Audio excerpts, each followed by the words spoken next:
নেত্রকোনা, যেখানে পাহাড়ের কোল ঘেঁষে মেঘেরা ঘুরে বেড়ায়। ছবির মতো গ্রাম, ঝর্ণা, মেঘালয়ের উঁচু পাহাড়ের অপরূপ দৃশ্য, কিছু সময়ের জন্য আপনি নৈসর্গিক সৌন্দর্যের মাঝে হারিয়ে যাবেন। দর্শক, আজকের ভিডিওতে আপনাদেরকে দেখাতে যাচ্ছি নেত্রকোনা জেলার কলমাকান্দার বঙ্গটিলা, চন্দ্রডিঙা পাহাড়, মমিনের টিলা, সাত শহীদের মাজার সহ বিজয়পুরের চীনামাটির পাহাড়।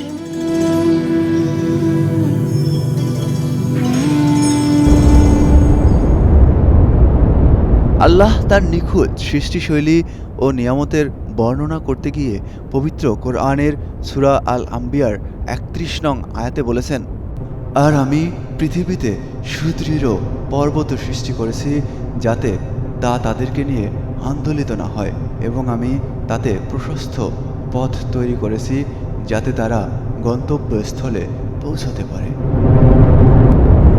পৃথিবীর প্রায় ৫,৭৫,০০,০০০ বর্গমাইলের সুবিশাল পার্বত্য অঞ্চল প্রাকৃতিক সম্পদ, মিঠা পানির উৎস এবং জলবায়ুর স্থিতিশীলতা নিশ্চিত করে মানব সভ্যতার টেকসই অগ্রগতিতে অপরিহার্য অবদান রেখেছে।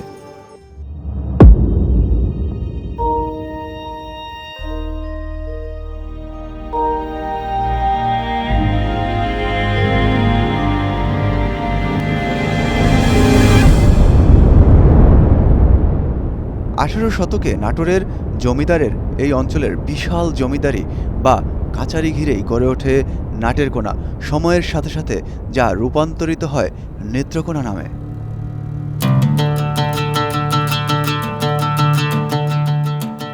১০৫৩ খ্রিস্টাব্দে যখন এই অঞ্চলে মুসলিম শাসন শুরু হয়নি, তখন সুদূর পারস্য থেকে বিখ্যাত সুফি সাধক হজরত শাহ সুলতান রুমি রহমতুল্লাহ আলাই ইসলাম ধর্মের সুমহান বাণী নিয়ে প্রথমে পা রাখেন নেত্রকোনার মদনপুরে। এছাড়াও মোগল আমলের পূর্বে এই অঞ্চল বারোভূঁইয়ার প্রধান বীর ঈসা খাঁর শাসনাধীন ছিল। ব্রিটিশ আন্দোলন থেকে ১৯৭১-এর স্বাধীনতা যুদ্ধেও এই অঞ্চলের মানুষের রয়েছে সমৃদ্ধ ইতিহাস। শুধু নাকে তাজা রক্ত বেরিয়েছে, ৪-৫ জন মানুষ মারা গেছে, আমরা বাস্তবে দেখছি। মানে ডুবারে যে উড়াইছে তাজা রক্ত পানি নিচে, মানে কোনো কাপড় নেই, পরে গামছা দেওয়া ফেস দিয়ে উড়াইছে। আবার এখানে ১০-১১ জন এক ফ্যামিলি, মানে মহিলা ছাড়া এক ফ্যামিলি আসছিল, ওখান থেকে একজন একসাথে যায় সবাই নামছে, কিন্তু এক বাপের এক পুত নিচে দিয়ে গেছে, ওইটাও আবার ডুবারে দিয়ে উড়াইছে।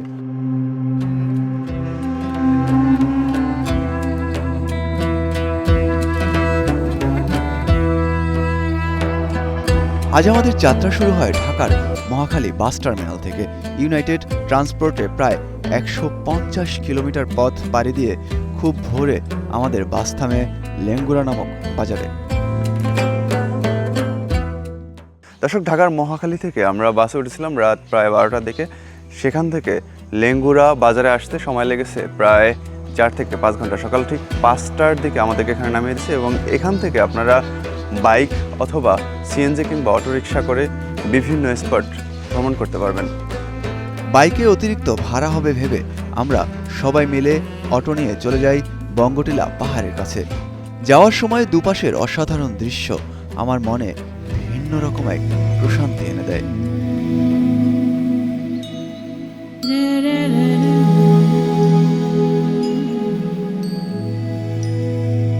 দর্শক, আমরা ঠিক এই মুহূর্তে রয়েছি বঙ্গটিলাতে, এবং ঠিক আমার পেছনে দেখতে পাচ্ছেন যে বিশাল পাহাড়। মূলত এই বঙ্গটিলার যে উৎপত্তি স্থল, এটা হচ্ছে ভারতের মেঘালয় রাজ্যের এখান থেকে মূলত গারো পাহাড়ের একটি অংশ।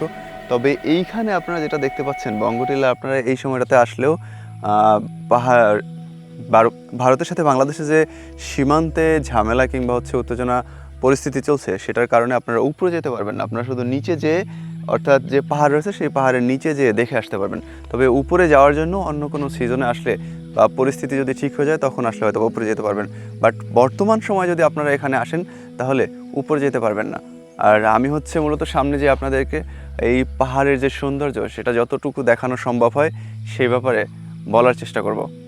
দর্শক, আমি যে অটোতে এসেছি উনি বলতেছিলেন যে সময় পাহাড়ে ওঠা যেত, অর্থাৎ সীমান্তের যে পরিস্থিতি একটু নড়বড়ে অবস্থায় আছে বর্তমানে, অথবা একটু উত্তেজনা পরিস্থিতির মধ্যে আছে, এই পরিস্থিতি যখন ঠিক ছিল তখন কিন্তু মানুষজন এসে এখানে পাহাড়ের উপরে উঠতে পারতেন সকালের দিকে। তবে তবুও মাঝে মধ্যে বিজিবি কিংবা বিএসএফ এর বাধার মুখে পড়তে হতো। কিন্তু বর্তমানে কিন্তু একেবারেই পাহাড়ের উপরে ওঠা নিষিদ্ধ করা হয়েছে। বাট আমরা খুব মর্নিংয়ে আসছি, সকালে দেখি যে আসলে কি করা যায়। সেখানে যদি ওঠা সম্ভব হয় তাহলে উঠে আপনাদেরকে দেখানোর চেষ্টা করব, আর যদি ওঠা সম্ভব না হয় তাহলে নিচে থেকেই যতটুকু সৌন্দর্য দেখানো যায়, যতটুকু সৌন্দর্য উপভোগ করা যায় ততটুকুই আপনাদেরকে দেখানোর চেষ্টা করব আজকের ভিডিওতে। বঙ্গটিলা পাহাড় হেঁটে যাওয়ার সময় হাতের বাঁ পাশে দেখা মিলবে এরকম ছোট একটি হাঁসের খামার।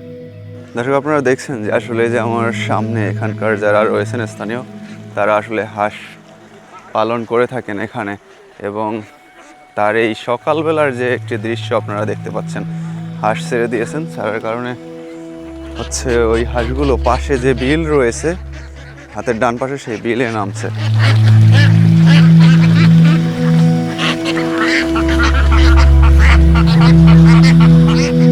এই হচ্ছে হাঁসের যে খামারি রয়েছেন সেই খামারি, আর হচ্ছে এটা হচ্ছে মূলত হাঁসের ঘর।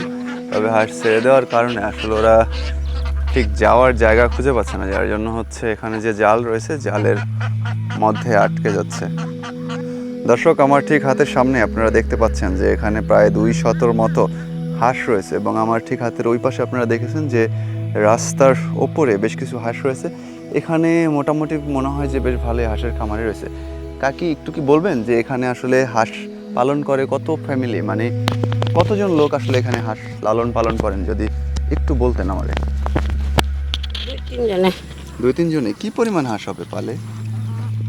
500-600। এই ধরনের হবে যে এক একজন প্রায় 5 থেকে 600 করে হাঁস পালন করে। কিছুটা পথ সামনে যেতেই আমার চোখে পড়ে এমন সব ছোট ছোট বাড়িঘর। ক্ষেতের যে আইল বা হচ্ছে পথ, সরু পথ বলে, সেই পথের উপর দিয়ে কিন্তু আমরা যাচ্ছি। এখানে হচ্ছে মূলত কোনো রাস্তা নেই তেমন, তবে এই পথটাকেই একটু চওড়া এবং উঁচু করা হয়েছে। অন্যান্য যে ক্ষেতের আইল বা পথ থাকে বা সীমানা থাকে সেগুলোর চেয়ে এখান দিয়েই হচ্ছে মূলত এই পথ ধরেই পাহাড়ে ওঠা যায়। তবে এখন ঠিক পাহাড়ে ওঠা যাবে কিনা সেই ব্যাপারে আমি সন্দিহান যথেষ্ট।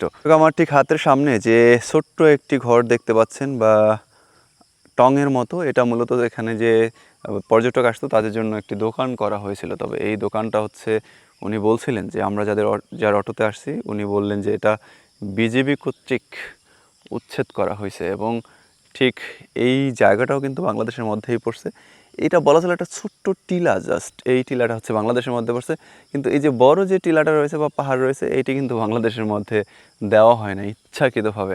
আর ঠিক তার ডান পাশে দেখতে পাচ্ছেন এই দিকটা দিয়ে সোজা কিছু পথ রয়েছে, একদম সমতল ভূমি, তার কিছুটা ওই দিকটাতে হয়েছে ছোট ছোট টিলা রয়েছে, এবং ঠিক বাম পাশেও হাতের ছোট টিলা রয়েছে বা সমতল ভূমির মতোই বলা চলে যে এইগুলো হচ্ছে ছোট টিলা। দর্শক, আমার হাতের ঠিক সামনে দেখতে পাচ্ছেন যে বাংলাদেশ সীমানা শেষ এবং অতিক্রম করা নিষিদ্ধ, এবং একই সাথে নিষেধ এবং একই সাথে আদেশক্রমে বিজেপি কর্তৃপক্ষ এখানে লেখা রয়েছে।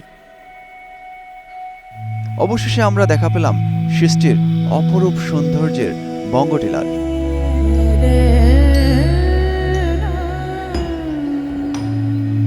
ভারতের যে সময় ভাগ হয়েছিল 1947 সালে, ঠিক আমি বলবো যে এই অঞ্চলের যারা মানুষ রয়েছেন, জানি না কীভাবে ভাগ হয়েছে, তবে একটি রাষ্ট্র যখন ভাগ হয়, বেশ কয়েকটি রাষ্ট্র করা হয় একটি রাষ্ট্র ভেঙে, তখন সেখানে মূলত ওই দেশি মানুষের ভোটাভুটির মাধ্যমে হয় যে এই অঞ্চলের মানুষ কাদের সাথে থাকবে এবং কাদের সাথে থাকবে না, তার ভিত্তিতে। যদি এই যে আমার পেছনে দেখতে পাচ্ছেন বিশাল এলাকা, এই এলাকার মানুষ যদি বাংলাদেশকে ভোট দিয়ে থাকে যে তারা বাংলাদেশিদের সাথে থাকবে, তাহলে ঠিক পাহাড় কি ভোট না দেওয়ার কারণে ভারতের মধ্যে পড়লো কিনা সেটি আসলে প্রশ্ন থেকেই যায়।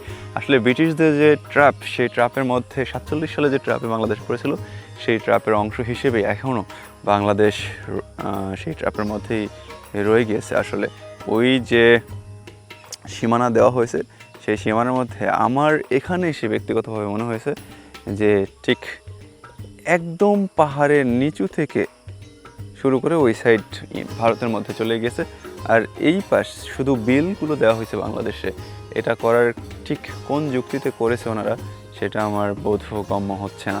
দর্শক, বাংলাদেশের উত্তর পূর্বাঞ্চলের নেত্রকোনা জেলাটি আমাদের পার্শ্ববর্তী যে দেশ রয়েছে ভারত, তার সাথে আন্তর্জাতিক সীমানায় প্রায় 50 থেকে 52 কিলোমিটার দীর্ঘ পথ বা যে সীমানা রয়েছে সেই সীমানা ভাগাভাগি করেছে।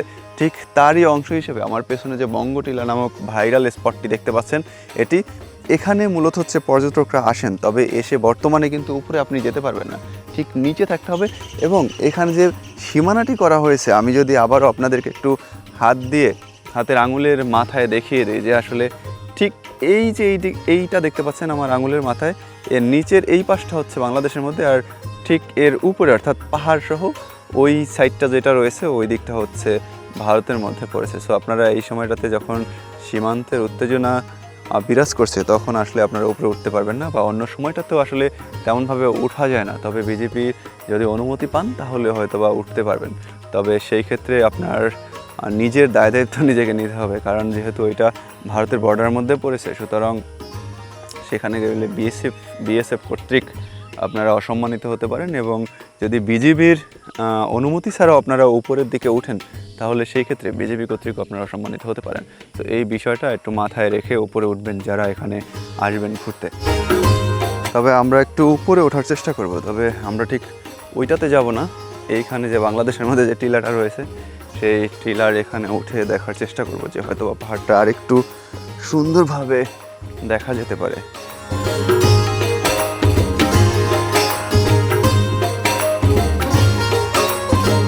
তবে সাইড থেকে বা পাশ থেকে এই যে ছোটো ছোটো টিলা রয়েছে এগুলো থেকে হয়তো বা দেখার বা উপভোগের সৌভাগ্য আপনাদের হতে পারে, তবে খুব ভোরবেলা আসতে হবে তার জন্য।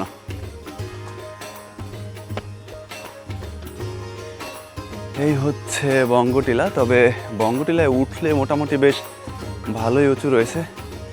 নিচ থেকে ক্যামেরায় কতটুকু উঁচু লাগতেছে জানি না, আমার যেহেতু ওয়াইড লেন্স, তবে যতটুকু মনে হলো যে নিচ থেকে বেয়ে ঘুরে দেন উপরে উঠতে হবে।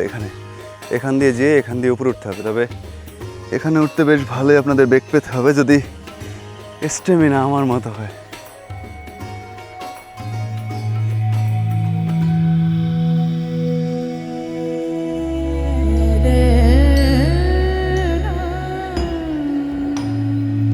বঙ্গটিলা শেষ করে আমরা রওনা হলাম পাতলাবন ও সেখানকার আদিবাসী গোষ্ঠীর জীবনযাপন, পাহাড় ও নদীর সুন্দর দৃশ্য উপভোগের জন্য। দর্শক, আমার পেছনে আপনারা যে বাড়িগুলো দেখতে পাচ্ছেন এগুলো মূলত হচ্ছে কলমাকান্দার যে সীমান্তবর্তী এলাকা রয়েছে এখানকার যে গারো সম্প্রদায় রয়েছে তাদের বাড়িঘর। এবং এখানে আপনারা দেখতে পাচ্ছেন যে বেশ ভালোই, একটু দেখেন না, বেশ কয়েকটা ছাগল এখানে রয়েছে। এরা মূলত ছাগল পালন করেন এবং একই সাথে কৃষি পেশার সাথেও এখানে বেশ কিছু মানুষ জড়িত। এছাড়াও এই অঞ্চলের বড় একটি অংশ মৎস্য পেশার সাথে জড়িত। এই সাইডটাতে দেখতে পাচ্ছেন যে সুন্দর করে যে ক্ষেতের যে আইল বলে বা সীমানা বলা হয় সেগুলো দেওয়া হয়েছে।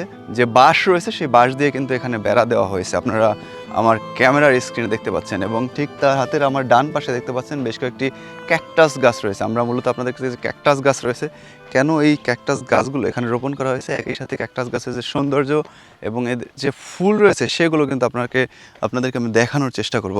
আমার সাথে ভাই একটু কথা বলা যাবে? শুধু বেড়ার জন্য, মানে এইটার উপকারিতা কি আসলে, যে এই যে দেখতেছি একদম দেয়ালের মতো করে ঘন করে লাগাই দিয়েছেন, এটার রিজন কি এটা যে ক্যাকটাস গাছের কাটার জন্য, যাতে করে অন্য কোনো জীবজন্তু আসতে না পারে বা কোনো চুরি যেন না হয়, এই ধরনের কিছু? আচ্ছা। দর্শক, আপনারা দেখছিলেন যে আসলে এখানকার একজন স্থানীয় বাসিন্দা ভাই বলছিলেন যে এই ক্যাকটাস গাছগুলো লাগানোর বা রোপণ করার বা এই ক্যাকটাস গাছ দিয়ে বেড়া দেওয়ার একমাত্র কারণ হচ্ছে যে এখানে যে বন্য প্রাণী আছে কিংবা অন্যান্য যে প্রাণীগুলো আছে সেগুলো যেন অপর পাশে অর্থাৎ ভেতরে বাড়ির যে সীমানা রয়েছে এরিয়া সেখানে যেন যেতে না পারে, যাতে করে এই যে ক্যাকটাস গাছের যে কাটা দেখতে পাচ্ছেন এগুলো কিন্তু বেশ সুচলো এবং ধারালো। তো এই আপনার যখন অন্য কোনো পশু পাখি অন্য কোনো প্রাণী যখন এই বাড়িতে প্রবেশের চেষ্টা করবে তখন কিন্তু এই ক্যাকটাস গাছে যে কাঁটা রয়েছে এই কাঁটা কিন্তু তাদের গায়ে বিঁধবে। সো এই সব কারণেই মূলত ক্যাকটাস গাছ দিয়ে এখানে যে দেয়াল বলেন কিংবা সীমানা বলেন সেটি কিন্তু তারা করেছে। আপনি দেখতে পাচ্ছেন যে এখান থেকে শুরু করে একদম ওই পর্যন্ত পুরাটাই ক্যাকটাস গাছ যেটি রয়েছে সেগুলো দেওয়া হয়েছে। এবং এছাড়াও আমার হাতের বাম পাশে দেখছেন যে বাঁশ দিয়ে এখানে বেড়া দেওয়া হয়েছে, বাঁশ এবং জাল দিয়ে। বালু উত্তোলনের কাজবাজই করেন আপনারা না? আচ্ছা আচ্ছা। আসলে উনি বলছিলেন যে ওনাদের এখানে হচ্ছে অন্য পেশা যেমন মৎস্য, কৃষি বা অন্যান্য পেশার সাথে এরা জড়িত থাকতে পারেন না, কারণ এখানে সেই ধরনের কোনো কাজ নেই বা বালু অঞ্চল হওয়ার কারণে এখানে অন্য কাজ থাকারও কোনো সুযোগ নেই। ঠিক আমার হাতের ডান পাশে যে গণেশ্বরী নদী রয়েছে সেই নদী থেকে এনারা হচ্ছে বালু উত্তোলন করেন, তার মাধ্যমে হচ্ছে জীবিকা নির্বাহ করে থাকেন। এবং যে বাড়ি রয়েছে এই অন্যের কাছে আমি আসলে জানতে চেয়েছিলাম যে বাড়ির ভেতরে কোনো কিছু চাষাবাদ করা হয় কিনা, যেমন শাকসবজি, ফলমূল এই ধরনের কিছু। তখন উনি বললো যে এখানে আসলে কোনো কিছু চাষ করা হয় না, শুধুমাত্র গরুর যে ঘাস রয়েছে সেই ঘাসকে নিরাপদ রাখার জন্য এবং ভালো রাখার জন্য তারা হচ্ছে এই যে বেড়াগুলো দিয়েছেন।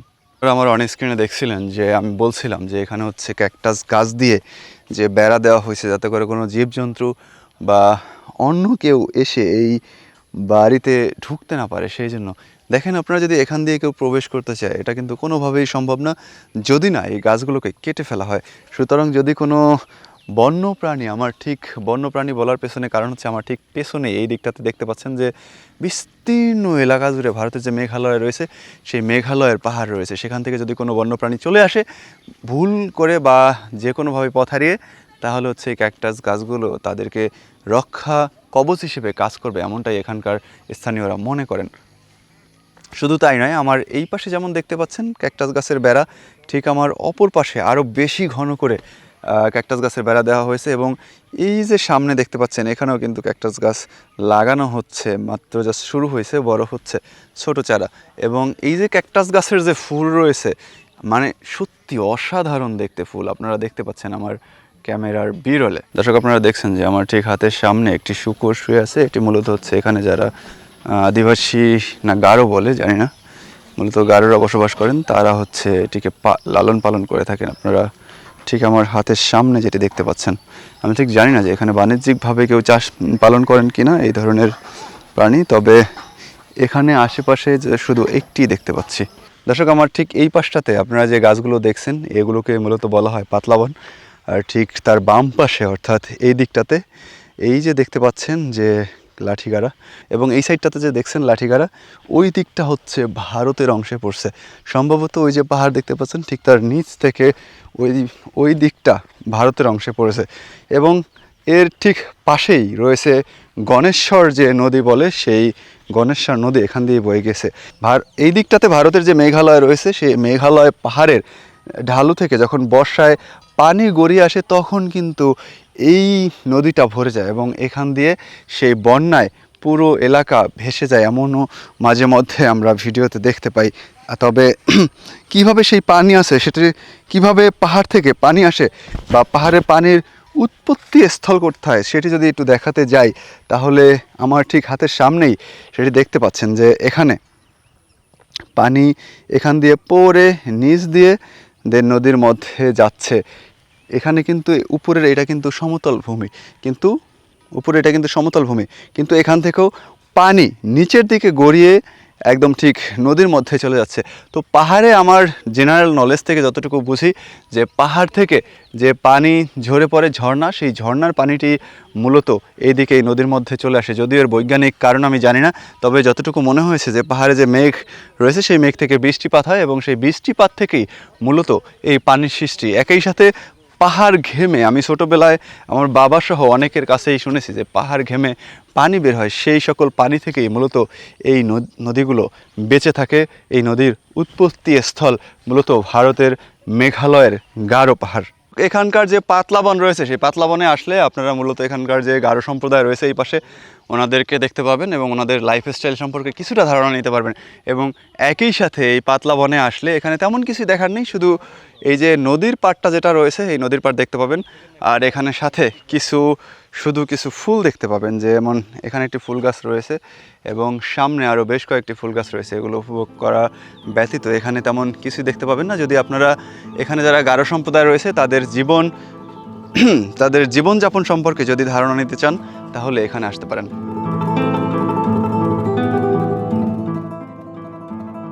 এবার আমাদের গন্তব্য চন্দ্রডিঙা পাহাড়ে। এপার থেকে চন্দ্রডিঙা পাহাড়ে যাওয়ার পথেই সামনে চোখে পড়ল এই ঘোড়ার গাড়িটি। মূলত দুর্গম ও সীমান্ত এলাকা হওয়ায় এখানে এখনো অনেকেই ঘোড়ার গাড়িতে মালামাল আনা নেওয়া করে থাকে। যে এই অঞ্চলে যারা ঘোড়ার গাড়িতে করে মালামাল আনা নেওয়া করে তাদের জন্য এটা কতটা বেশি চ্যালেঞ্জিং। আসলে এখানে যে পথটা রয়েছে নদীর ঠিক ওই পার থেকে এই দিকটাতে আসে, কাদা হওয়ার কারণে এখানে উঠাতে পারছে না এবং এছাড়াও ঘোড়াও কিন্তু যেতে যাচ্ছে না, এই জন্যই মূলত এটা এখানে বেজে গেছিলো। তবে আমাদের সাথে থাকা দুইজন লোক আসার পরে আসলে ঘোড়াটা ওঠানো সম্ভব হয়েছে। তবে অকথ্য নির্যাতনের চিত্র কিন্তু ফুটে উঠেছে এখানে, দেখতে পাচ্ছেন আপনারা এখন আমার ক্যামেরায়। নেত্রকোনার কলমাকান্দা উপজেলার ভারত বাংলাদেশ সীমান্তে অবস্থিত চন্দ্রডিঙা পাহাড় মূলত মেঘালয়ের বিখ্যাত গারো পাহাড়ের একটি অংশ। টিলা থেকে চন্দ্রডিঙা পাহাড়ে যাচ্ছিলাম, ঠিক সেখানে পথের মধ্যে এই ধরনের একটা বাজার চোখে পড়লো। আর এই বাজারটির নাম হচ্ছে মূলত বউ বাজার। আর বাজারের আয়তন যদি দেখাতে যাই তাহলে বলা চলে যে অন্যান্য যে বাজার রয়েছে, যতগুলো বাজার আমি দেখেছি অন্যান্য জেলায়, সেই বাজারের তুলনায় খুবই ছোট আয়তন। তবে এখানে হচ্ছে আপনার বিভিন্ন ধরনের পণ্য পাওয়া যায়, যেমন মুদি বাজার থেকে শুরু করে পান, এবং এছাড়াও এই পাশটাতে দেখছেন যে দূরে, আমি ক্যামেরার বিরলে দেখে দেওয়ার চেষ্টা করবো যে এখানে মাছ বিক্রি হচ্ছে একদম ঢালা ঠিক রোডের ওপরে। এখানে যে বাজারটি রয়েছে, বাজারটি মূলত একেবারে গ্রামীণ পরিবেশে পরিচালিত হচ্ছে। আর এই দিকটা দিয়ে সম্ভবত আমরা হচ্ছে চন্দ্রডিঙা পাহাড়ে যাব। এখানে পান থেকে শুরু করে কাঁঠাল এবং অন্যান্য যে শাকসবজি রয়েছে সেগুলো কিন্তু বিক্রি করা হচ্ছে, আপনারা আমার ক্যামেরায় দেখছেন। দর্শক, আমার হাতের সামনে দেখতে পাচ্ছেন যে চন্দ্রডিঙা পাহাড় এটি। তবে এই পাহাড়টির রয়েছে এক ভিন্ন ইতিহাস। নেত্রকোনার কলমাকান্দা উপজেলার ভারত বাংলাদেশ সীমান্তে অবস্থিত চন্দ্রডিঙা পাহাড় মূলত মেঘালয়ের বিখ্যাত গারো পাহাড়েরই একটি অংশ। মধ্যযুগীয় বাংলা সাহিত্যের অমর সৃষ্টি মনসা মঙ্গল কাব্যের বিখ্যাত চরিত্র চাঁদ সওদাগর থেকে এসেছে, অনেকে এমনটি বলে থাকেন। যেহেতু পাহাড়ে ওঠার সুযোগ হয় না ও ড্রোন ফ্লাই করা সম্ভব নয়, তাই এবার আমাদের যাত্রা শুরু হলো মমিনের টিলার দিকে।